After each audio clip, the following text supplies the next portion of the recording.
Ketua Umum KONI Kota Bogor Benenu Argubi berikan PR berat bagi Ketua terpilih dan pengurus PBSI Kota Bogor untuk mewujudkan prestasi pada pelaksanaan Porprov Jabar 2026 nanti. Hal ini diungkapkan Benenu saat menghadiri langsung Musorkot PBSI Kota Bogor akhir pekan kemarin. Ia menegaskan sudah saatnya kepengurusan PBSI saat ini harus benar-benar fokus pada pencapaian prestasi. Program kerja harus lebih dimatangkan, prioritaskan pembinaan dengan metode-metode baru agar bisa mencetak atlet juara. Selain itu, Ketua KONI juga meminta kepengurusan PBSI 2023 ini juga harus jeli memilih pelatih, karena menurutnya lisensi pelatih juga harus dipertimbangkan.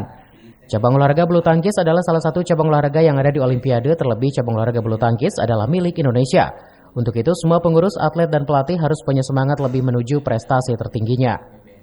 Itu PR-nya itu adalah untuk bisa mendapatkan medali emas di Porprov. Nah, cabang olahraga PBSI ini adalah cabang olahraga yang ada sampai Olimpiade.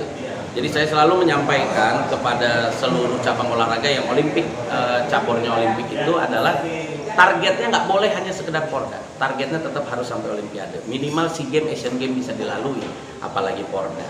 Nah, inilah yang saya minta, karena hari ini bulu tangkis itu adalah cabang olahraga Indonesia. Harus kembali lagi ke pangkuan Ibu Pertiwi. Kita mulai dari Kota Bogor. Dari Kota Bogor, CV Suryadi melaporkan.